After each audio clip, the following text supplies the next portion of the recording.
Welcome to Moments with Marianne. This is your host, Marianne Pastana, and we're here today with special guest, Hozan Alan Senauke, who's here to share with us his new book, Turning Words, Transformative Encounters with Buddhist Teachers.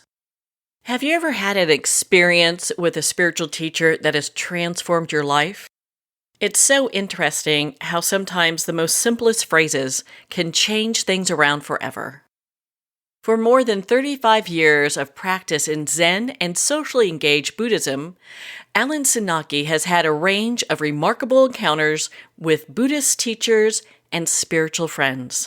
So Hozan Alan Senauke is a Soto Zen priest, best-selling author, folk musician, the executive director of the Clearview Project, former executive director of the Buddhist Peace Fellowship, and vice abbot of the Berkeley Zen Center. He also oversees the Buddhist Humanitarian Project, an international initiative focused on responding to a refugee crisis. So let's welcome to the show, Hozan Alan Senauke. Thank you, Marianne. Good to be here. Well, what an honor it is to have you here and to talk about this book. What inspired you to write this? Well, informally, I started just jotting down story. I should say, it's a collection of encounters and teaching stories that, for the most part, I have been exposed to, or that I heard or saw from Buddhist teachers over the course of nearly 40 years of practice. I just started informally writing down some of these stories.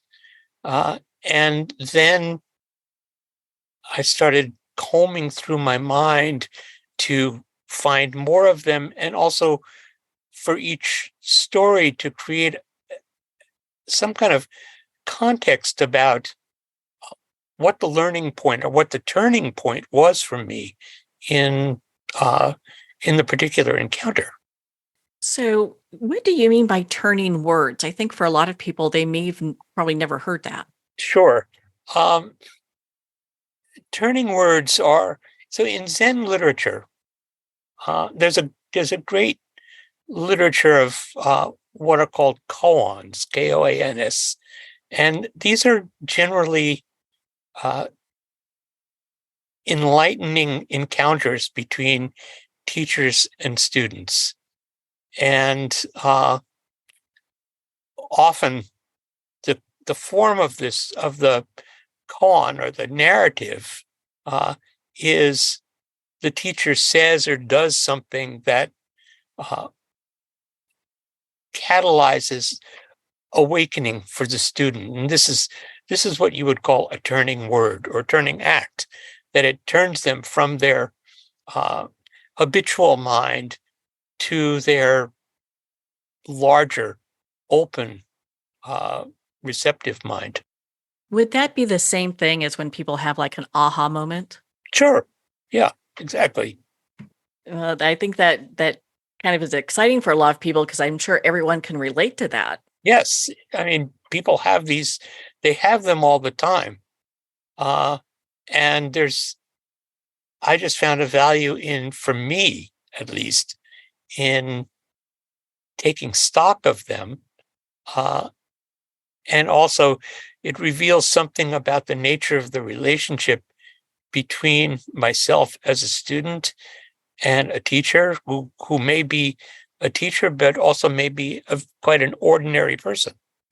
Anybody, you don't have to be a Zen master to speak a turning word for somebody. These aha moments happen all the time. Now, turning words, is this something that's been happening for quite a long time? Is there a history with this? Well, it would go back, I think it's been happening from time immemorial. But in the Zen tradition, what you have, in the Zen tradition, you have a particular literature of these koans, or records of dialogues, and that would go back to basically 6th or 7th century AD China. And of course, you have earlier expressions of this in the early Buddhist tradition, but it's certainly not endemic to Buddhism. Yes, you hear about that type of a principle in many different religions and practices and beliefs. Yeah, of course. I mean, there are all kinds of turning words that are offered uh, by Jesus in the New Testament.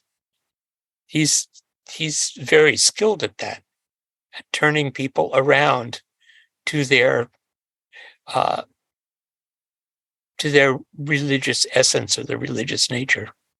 So, from the stories that you tell in this book, what do you want readers to learn from this or take away from this?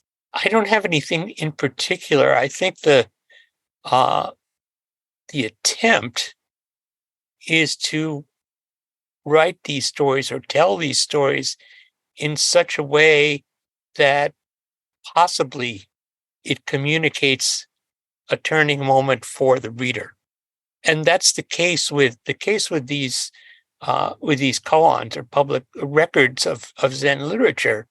Uh, the reason that we have them is because not not just to historically record what happened 1,000 years ago, but they're recorded because they seem to have a power to wake us up now.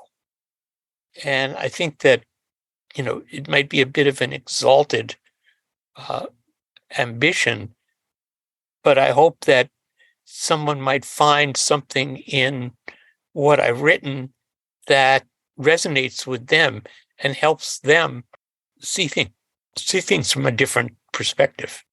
Well, you start off the book by talking about Isaac, and I'd love for you to share about that with us.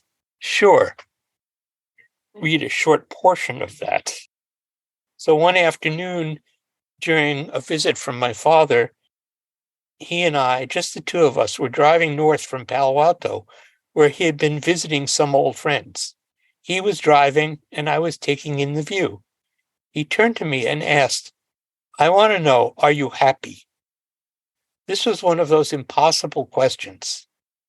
It stung me because, first, I had no answer, and second, the answer was no. I don't remember my exact response, but it was something to the effect that happiness was not my standard or goal in life. I said, being happy is not important to me. I want to be of use. This is how I want to live. But his question had lingered for the last 50 years. Are you happy? The impact of my father's words were not sudden. The turning came very slowly until I understood that we were both right. The point is to find happiness in the act of serving others. If joy or happiness is absent, then being of use is marked with a kind of grim determination. If utility is missing from happiness, then it is easy to fall into a kind of soft-focused narcissism. Fortunately, he let me figure this out for myself. Actually, I'm not sure he could have articulated how this all fit together, but I am grateful for the leading question. So that was an important moment for me. And it took many years to figure out, but the words of that encounter stayed with me that whole time. That's very powerful. What an experience. Yes. Yeah. So sometimes, it's not that the turning is immediate. Sometimes somebody will plant a seed and it's not, he wasn't intentionally planting the seed. He wanted to know. He sensed that I wasn't happy. And he wanted to know if I was or what I thought about it. And that was a very difficult question for me. But I didn't forget it. Kind of let it work on me for all those years. What a just a good place to come from, because I think a lot of times when people get into service, happiness and or taking care of themselves seem to fall by the wayside. Well, they fall by the wayside because, unfortunately, in our culture, um, often the environment of service is so pressurized, uh, and we are driven uh, often because just those that environment is really difficult, and there's more to do than one person can do. There's more suffering around than one can conceivably uh, eliminate. It's all around us. And if you enter service with that on your shoulders, your back is going to break. Yeah, I know many people who work in the nonprofit sector, and they are just beyond overwhelmed. Right. And the same thing about, people who've worked in the health sector during the pandemic. It's quite overwhelming. And uh, happiness itself may not be the entire answer either. But uh, if your work is doesn't have some component of that, you're really pretty likely to burn out. So when you talk about happiness, is that something that's different for everybody? That's an interesting question. I don't. I think that the particularities may be different for everybody, but uh, my experience of meeting teachers in a variety of traditions, including ones that are not necessarily religious, is that what I see is there's a common quality of lightness that is visible in how they move, in how they relate to people, in how they respond to their own shortcomings and errors. So part of the lightness that I find increasing within myself is where in younger days, if I made a mistake, I would judge myself for that. I would get caught in recriminations and various forms of negativity. Whereas now, if I make a simple mistake that doesn't have any real negative impact on another being, and it's just a mistake, uh, then I can laugh at myself. I can be amused by myself, and I can say if I'm serving as a priest in the Zendo, and we have various forms as you do in any kind of liturgical tradition, and I miss something, I am somewhat bemused, and I might reflect, well, where was I when say I forgot something? I forgot to do something. It's like, where was my mind at that moment? So it's instructive, but it's not judgmental or harsh. What a nice place to come from because, my goodness, I It, think a lot of people have that negative mindset that is just on autopilot. right. And they're driven by, I mean, some people are driven by a sense of perfectionism.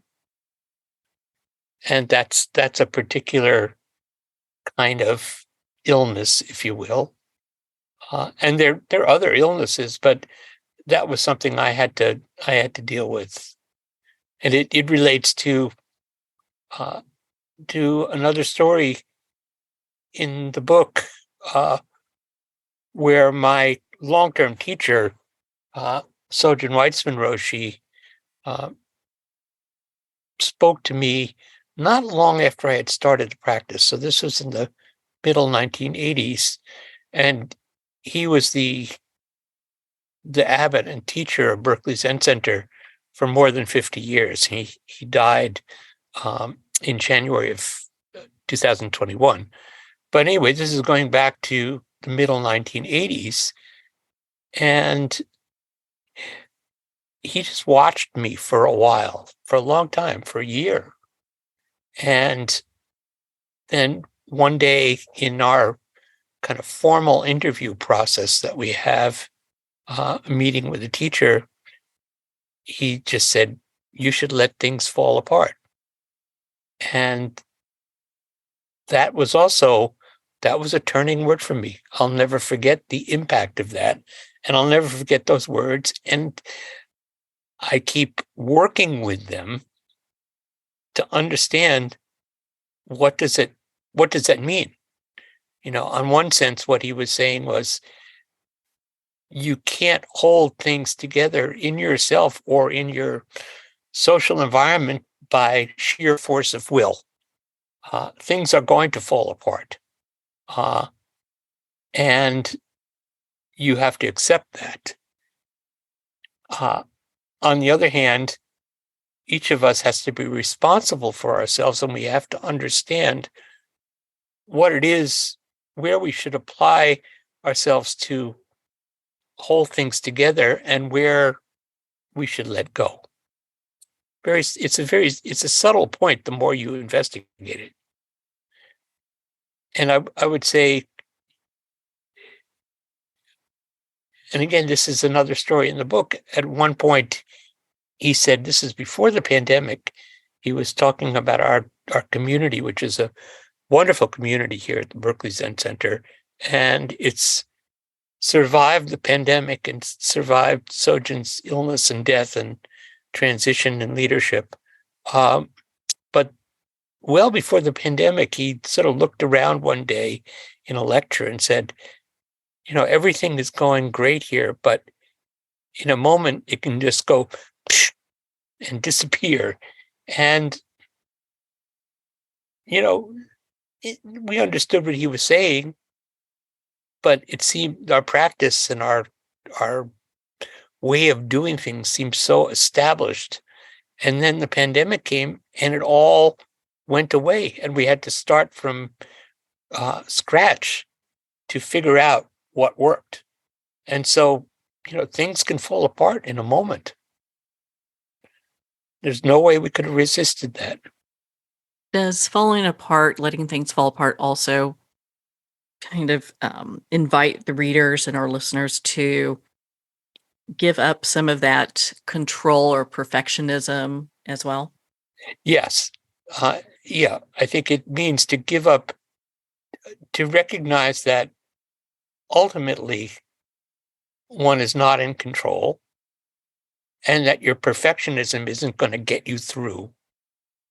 And the other side of that is, in a sense, to recognize that everything that you do makes a difference, that you have a sense of broad responsibility for the world. And so that's kind of a dynamic or spiritual tension that one lives with. But trying to control things is not going to work. In your book, you talk about how you had this topic that was on your mind for 20 years, and it's talking about what is Buddhism.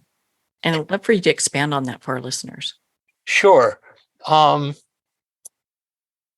began to practice Zen coming out of the psychedelic era in the mid to late 60s. And a group of us came out to California in the summer of 1968. And we had read a little about Zen. We had read the recently published book, Three Pillars of Zen by Philip Kapleau, and looked for a Zen center. And we found one. We were staying in Berkeley for a couple of months, and we found the Berkeley Zen Center and also San Francisco Zen Center. And we took up practice in that summer of 1968, and I went back east with the intention to continue the practice, and I didn't. I mean, I was 19 years old, or I was 20 years old, and the world was wild. The country was in incredible turmoil, and political turmoil and social turmoil. And those things were overwhelming forces in my life. So I wasn't able to continue Zen practice then. But I had been introduced to it, had been given rudimentary instruction, and we sat pretty steadily through that summer when we were out here. But then when I returned, I couldn't sustain it. And yet that seed had been planted.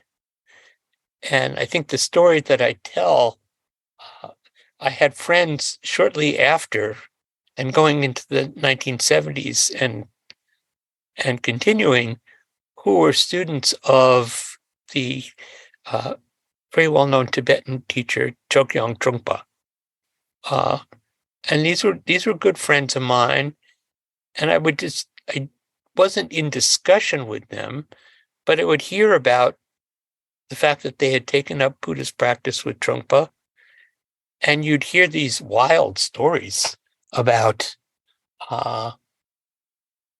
just a lot of drinking and partying and all kinds of manifestations of the life at the time, of hippie life kind of melded with Buddhist life and crazy wisdom. And it was not what I had experienced or not what I thought was Buddhism. And I kept asking, is this Buddhism? Is this Buddhism? And what is it? What's happening there? And I feel a debt to Trungpa because something about the practice that oriented itself around him sort of nurtured or watered that seed that was in my consciousness about the practice of Buddhism. And just holding that question, is this Buddhism, kept that seed alive and growing slowly until it was ready to germinate by my resumption of practice in the mid-1980s.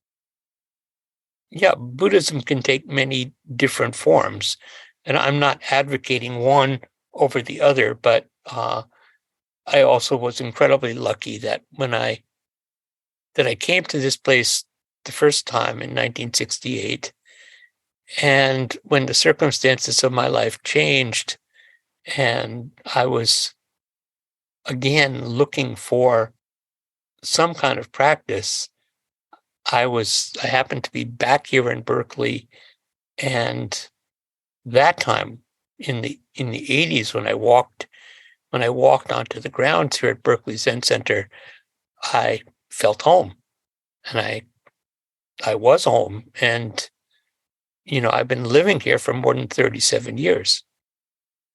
One of my favorite places, and I can just understand why you're there. My goodness, what such great energy that place has.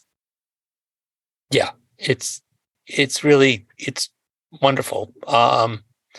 We have a beautiful zendo that is meditation hall that is just taken care of impeccably every day. So this morning I was in the zendo from 6 a.m, and after we have our morning practice and a short chanting service, there's about 10 minutes of community work, basically straightening, dusting, cleaning the floors, taking care of the altar, just taking care of the space. And so it's always in a place to receive people. And we actually have, during weekdays, we have 4 periods of meditation a day. And then there are different programs on weekends. So it's quite a busy place. During your journey through meditations and practice, did you ever have a point that you felt that something was missing? Well, that's interesting It's an interesting question because our tradition draws very heavily from the 13th century Zen master Eihei Dogen, who was a person who largely formulated and formalized what has become the tradition of Soto Zen Buddhism. And in one of his famous writings, there's a line that says, "When Dharma fills your body and mind, you realize that something is missing." So there's always something missing.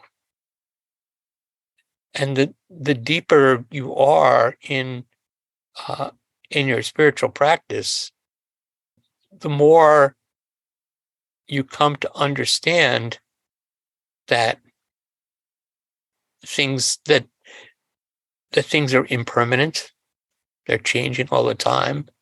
And what's missing, if you like, is permanence. We want to nail things down. We want things to last forever. And what we really understand when we dig into Buddhist practice is that everything is of a nature to change. Certainly, we understand this as we reckon with our bodies over time. But bodies change, relationship changes, governments change, the climate changes. So what's missing is some point of stasis, if you will. So that's a philosophical answer to your question. For me, yes, I often come to the place where I feel something is missing. And I think we're encouraged to have faith in the practice and to do this practice, in a sense, for the sake of the practice itself. So not to set out a goal and not to expect that one day miraculously everything is going to change and all your problems are going to go away. That's not going to happen. What can happen is that you can understand the broader context of change and accept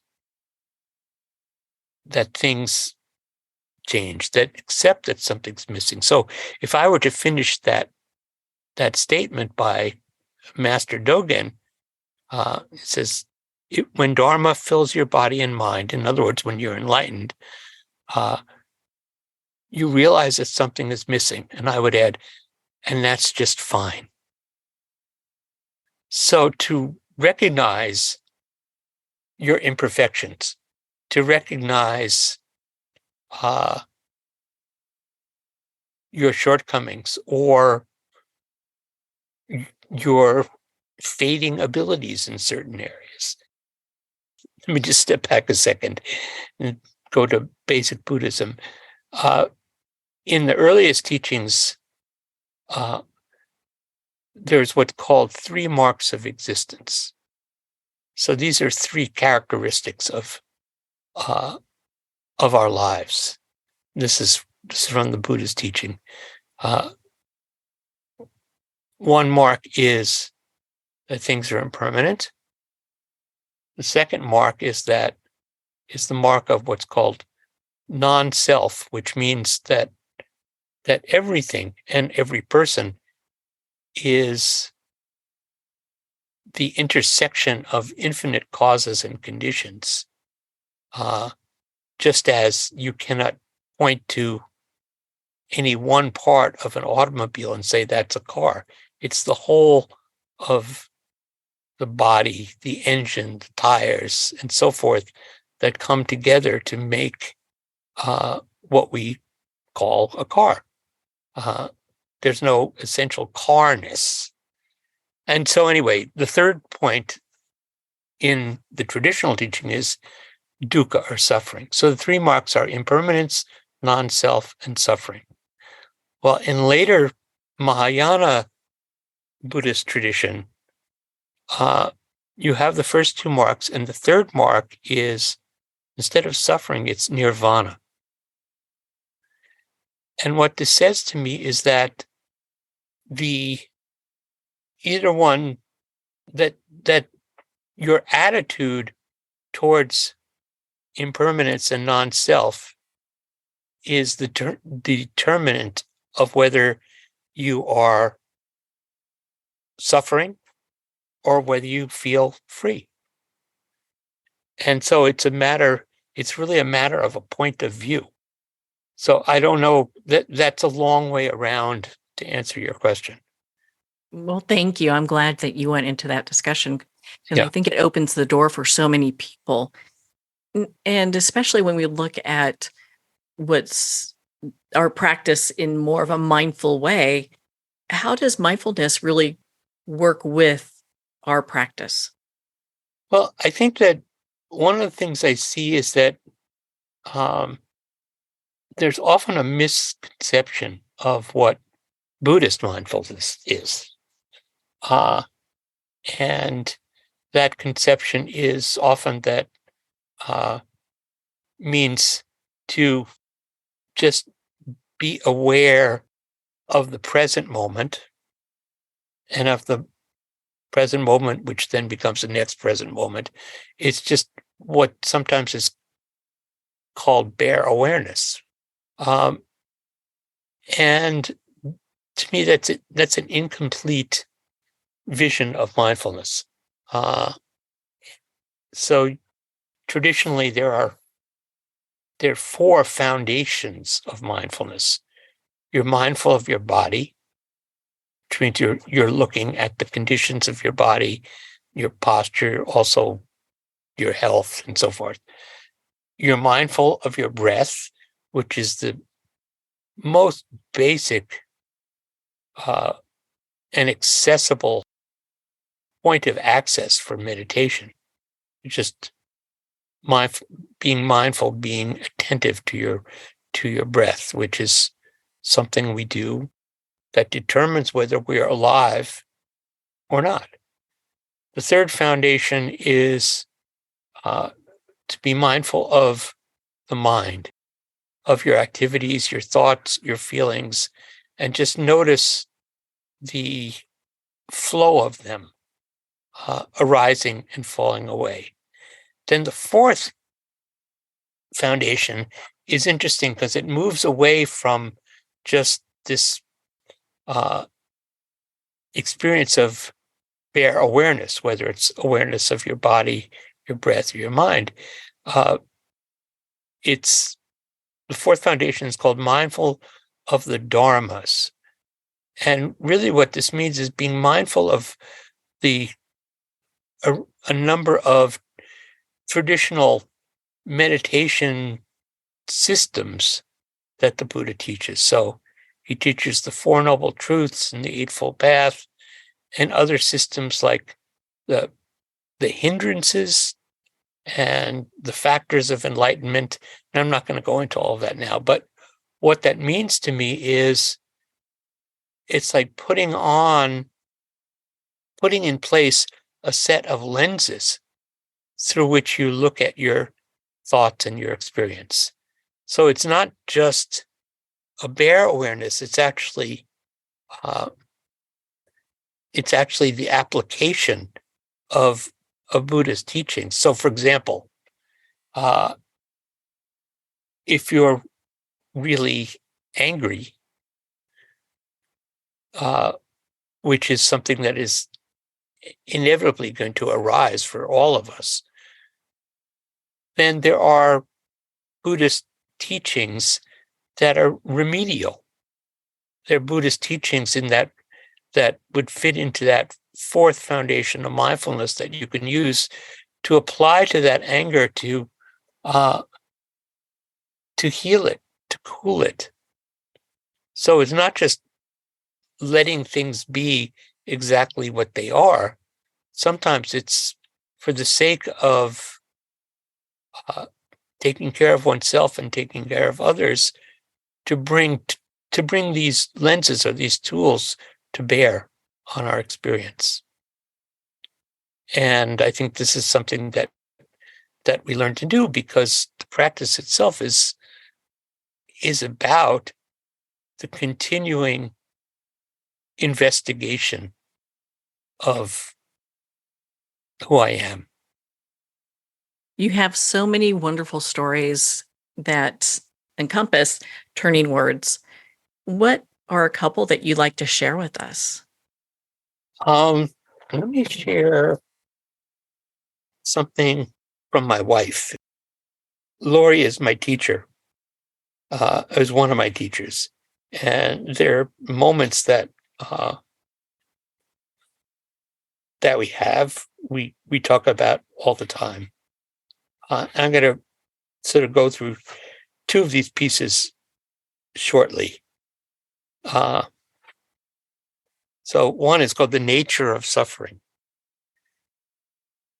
When I rant about the conditions of my life or somebody's actions towards me or towards another, Lori, my wife, has a simple and irrefutable response. You are suffering because you want things to be different from how they are. This is the boiled down essence of dukkha, of suffering. Still, I seem to need to do a bit of ranting from time to time. Not to convince Lori that I am correct in my view, not to convince myself, but just to hear myself say the words, to let the anger vent properly. This anger or dissatisfaction has power when it bounces around within me. Expressed in words, the power dissipates. An hour later, I can be back at zero. So this teaching you are suffering because you want things to be different from how they are. That is a very useful way of looking at suffering. And I think when we examine our lives, we find this to be painfully true. And realizing that truth can give us some breathing room. And this is really important. So just to set a context, I've been working with something that the wonderful lay teacher Thich Nhat Hanh shared with us, the idea of a North Star precept. In other words, instead of having a lot of precepts or rules, to see what boils down to be the precept or the teaching that you return to as a North Star, so that you can find your position and you can find your grounding. So this is about that process for me.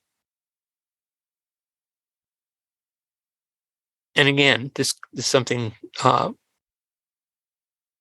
that Lori and I sort of came up with, or she came up with, but we share.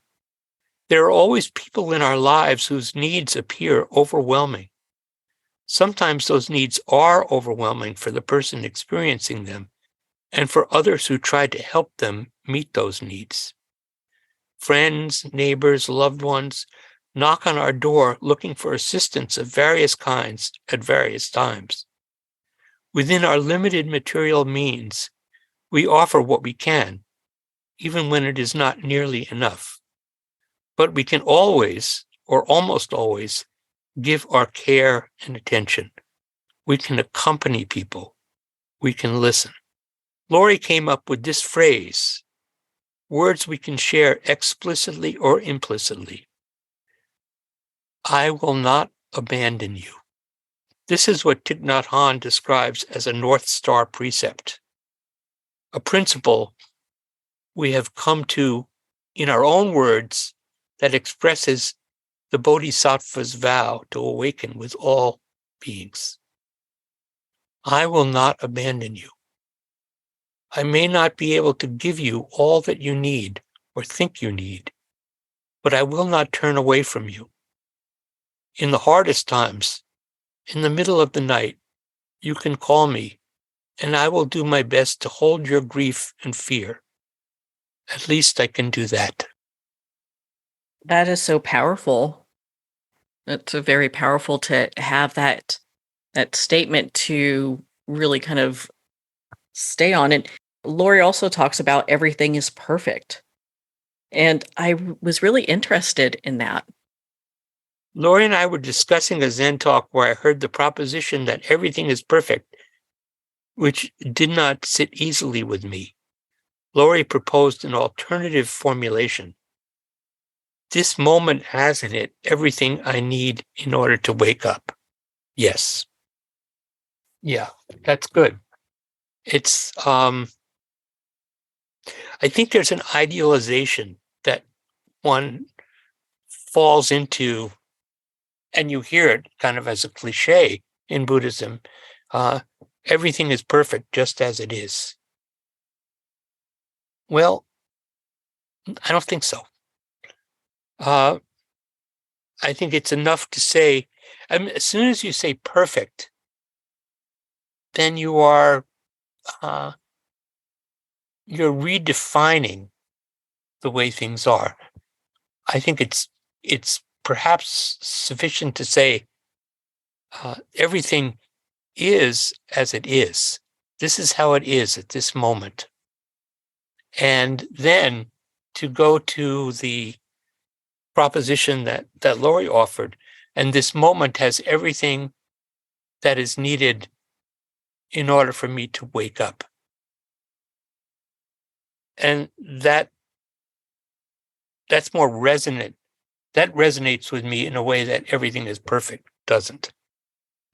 As soon as I say everything is perfect, or as soon as I hear everything is perfect, then there's a question or a doubt that arises in me. So is it really perfect, or am I not capable of seeing the perfection of this moment? And then all kinds of circuitous habits of thought kick in. Whereas to consider that this moment has exactly what is needed for me to wake up, that raises a much more fruitful and generative question. What can I learn from this moment? Whether it's pleasurable or unpleasurable, whether it's joyful, whether it's scary, this moment, there's something I can learn here. This moment can be my teacher if I let it. I think that's the implication of that. Well, I appreciate you going through that with us, because I think that I've heard that many times, that the moment we're in is perfect. And I think for a lot of people, it may be kind of a leap for them if they're feeling like their world is kind of crashing down around them. Right. And it's, you can always learn from your world, but sometimes you really need to do something to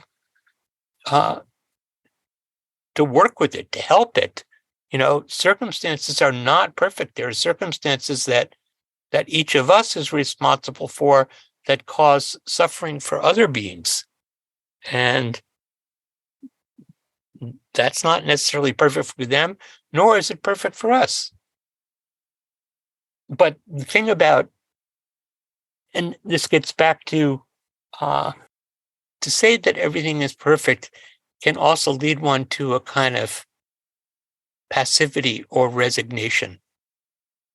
And that's not, to me, that's not the world of Buddhist practice. There's hanging over my head at this moment.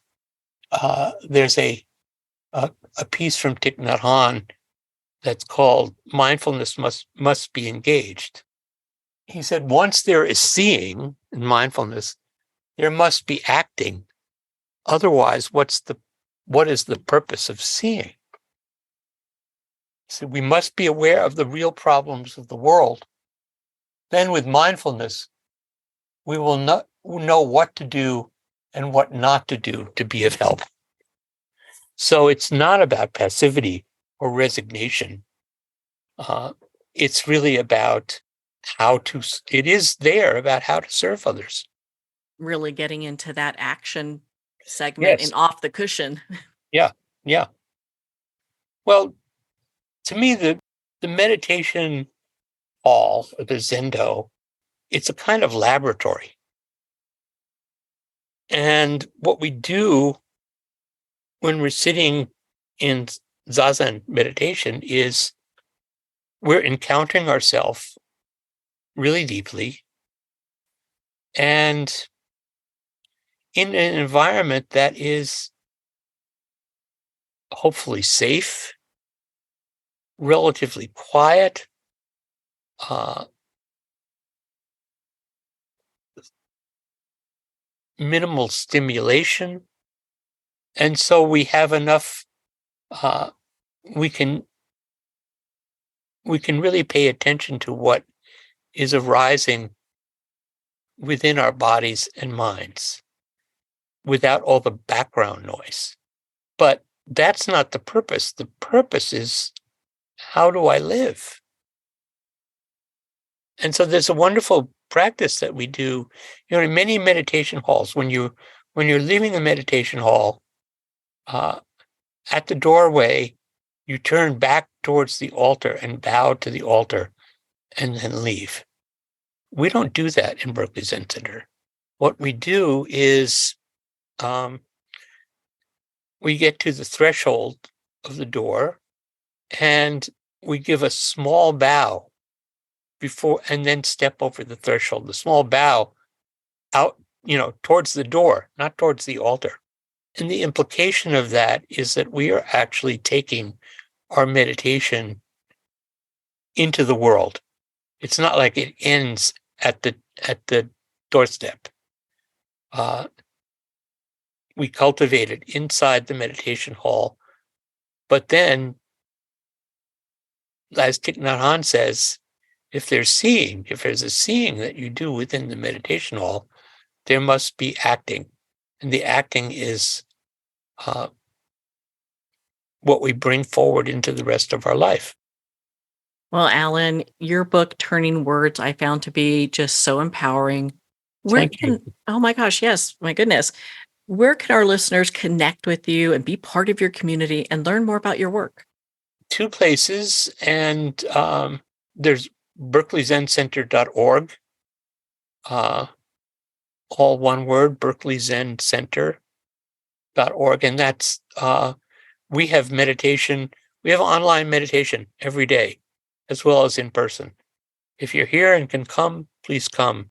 If you can tune in online, please join us.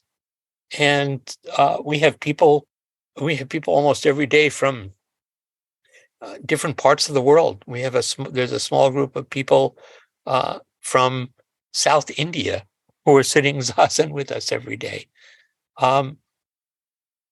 My own engaged Buddhist work you can find at clearviewproject.org. That's all one word, clearviewproject.org. And basically, I've been doing engaged Buddhist work in Burma and India and other locations I've been doing that for more than 30 years. And Clearview Project has been around now for 15 years. And we offer Buddhist-based humanitarian relief and also training in areas, in communities of great need. And I'd be happy to, I'll also include with you my email address, and I'm happy to hear from anyone and entertain any questions that people might have.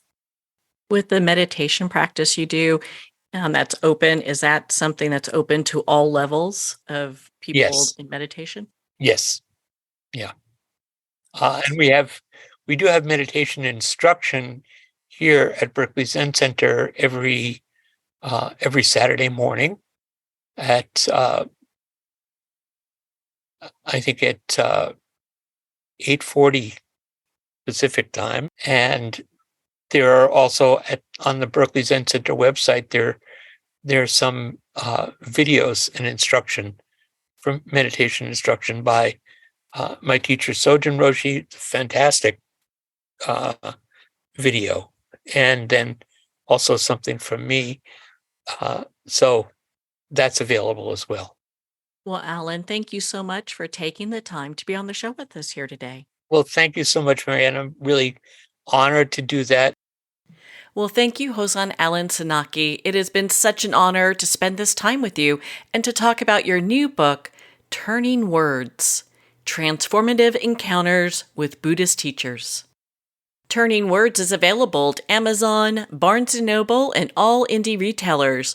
And if you don't see it on the shelf, ask for them to order. Or remember, support our indie bookstores. You can also purchase this book directly from the publisher at Shambhala. That's shambhala.com. Well, on that note, we're going to pause here for a quick message from our sponsors. We'll be right back after these messages. Are you a coffee lover who wants to make a difference? Look no further than Fire Department Coffee, a veteran-owned business that gives back to support first responders in need. Each batch of coffee is freshly roasted right here in the USA by a dedicated team of first responders and coffee experts. So when you enjoy a cup of Fire Department coffee, you're not only drinking high-quality coffee, you're supporting members of your community. Start your day with a coffee that gives back. Visit firedepartmentcoffee.com. That's fire, D-E-P-T, coffee.com. Are you looking to untangle life's riddles? Discover the profound teachings of Dr. Shai Tabali, renowned philosopher, best-selling author, and your guide to self-empowerment. With methods that harmonize psychological and spiritual principles, Dr. Tabali's wisdom offers a pathway to holistic transformation. Take that first step today and join thousands globally and embrace the journey to higher consciousness. Visit shaitabali.com, that's SHAITUBALI.com now. Hello, Dr. Cutler here. Do you experience bloating, heartburn, food craving, bowel irregularity, food sensitivities, weight issues? If you do not digest your food, you may be deficient in macronutrients, which your body needs for optimal health. DrEllenCutler.com teaches that this is an enzyme deficiency. I believe the most important supplement is a full-spectrum digestive enzyme, Dr. Ellen's Way Digestive Enzymes. Hear more about it at DrEllenCutler.com. Are you chasing profitability yet losing fulfillment? Let me introduce you to your solution, the Relaunch Company. I'm Hillary DeCesar, an entrepreneurial performance coach, fearless leader of the Relaunch Company, here to help put the pedal to the metal and relaunch your business your way. Visit www.therelaunch.com. Take the free quiz to learn 3 steps towards waving goodbye to burnout and hello to success. The book Terminal Cancer is a Misdiagnosis, authored by Danny Carroll, is on sale at Amazon now. Licensed psychologist and psychotherapist Tessa Antia-John-Guerra commented, "This is one of the most empowering books on a topic of cancer you will ever read." Award-winning author T.L. Needham commented, "This recommended book can be understood by anyone seeking answers, hope, and alternatives to a terminal diagnosis. Buy it now on Amazon.com. Are you feeling disconnected from your life and your body as a woman? Do you feel numb emotionally and/or sexually and just not sure how to feel really alive again, or maybe for the first time? Are you struggling with body and self-acceptance, especially during menopause? If you'd like to reclaim your feminine and learn more about woman and gynecology and how it can help empower your life, contact Gina Cloud at www.ginacloud.com. Internationally recognized and award-winning author Judy Goodman works and teaches outside the box of limited thinking. Working with people from every walk of life, her goal is to empower you to be the best you can be, no matter what the challenge is. Born with the gift of seeing beyond our normal vision, she has an extraordinary gift of working with every challenge. teaching beyond conventional wisdom. Her work is described as life-changing. Visit judygoodman.com. That's judygoodman.com.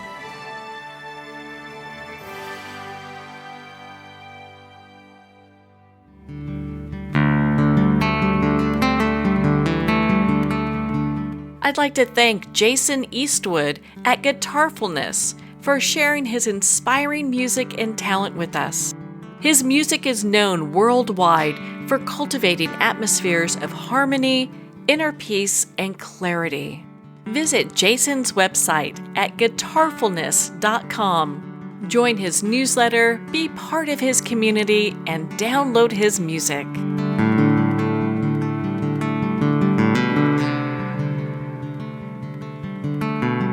Well, we're at the end of our time today. I'd like to thank everyone for tuning in. You've been listening to Moments with Marianne, where we make every moment count.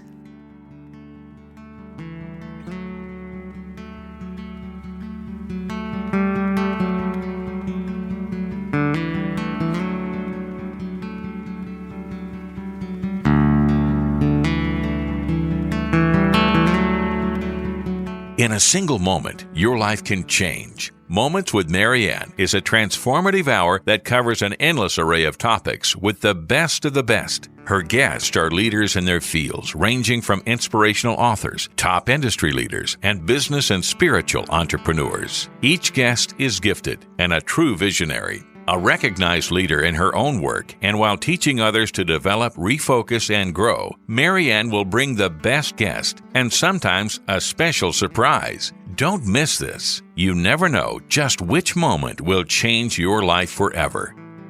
Make sure to tune in and visit momentswithmarianne.com for more information.